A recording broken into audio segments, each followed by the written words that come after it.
તમામ મીડિયા મિત્રોને આભાર અને આપને વંદન કરીએ છીએ કે આજે વડોદરાના વસ્તી ગણતરીની જે ભારતના વસ્તી ગણતરી 2027ની જે કામગીરીમાં ગઈકાલથી જ અમે વડોદરા મહાનગરપાલિકાની ટીમ અને વડોદરા શહેરના આખા ટીમ જોડી ગયા છે. આમાં આ કામ માટે લગભગ તબક્કાવાર ટ્રેનિંગ પણ આપવામાં આવ્યું છે. એટલે લગભગ ત્રણ ટ્રેનિંગ્સ પણ આપવામાં આવી છે. અલગ અલગ બેચેસમાં પણ ટ્રેનિંગ આપવામાં આવી છે. લગભગ 4800 લોકોની નિમણૂક પત્ર પણ આપવામાં આવી છે. એમાં શિક્ષકો છે, આપણા તાલીમ અધિકારીઓ છે, વોર્ડ લેવલમાં કામગીરી છે.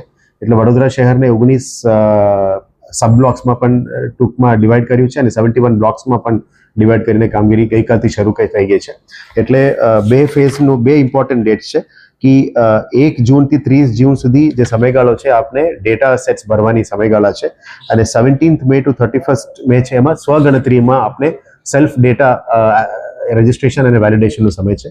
તમામ વડોદરામાં રહેતા નાગરિકોને વિનંતી છે કે આપના સેલ્ફ ડેટા વેલિડેશન અને સેલ્ફ એન્યુમરેશન અને સેલ્ફ ડેટા એન્ટ્રીમાં ખૂબ ખૂબ સહયોગ આપજો. તમામ લોકો આ વેબ બેઝડ એપ્લિકેશન છે, મોબાઈલ બેઝડ એપ્લિકેશન છે, ઓનલાઈન એપ્લિકેશન છે. એટલે ફિઝિકલ ફોર્મ્સ જે તે વખતે બુકલેટ ફોર્મમાં આવ્યું હતું એવા નથી. એટલે બધા ઓનલાઈન છે. તમામને વિનંતી છે કે આપણે પોતપોતાનું ડેટા પ્રોપર રીતે ડિક્લેર કરજો અને જે સેન્સસનું કામ છે એ નેશનલ લેવલમાં થઈ રહ્યા છે. એટલે આપના જે ઓરિજિનલ સાચા ડેટા આપ આપશો તો એ અમારા તમામ સેન્સસ ક્રાઇટેરિયામાં પણ આવી જાય. આના આધારે ઘણું બધું રિપોર્ટ્સ અને ટેબલ્સ અને ટેબ્લેટ્સ બનાવવાના છે.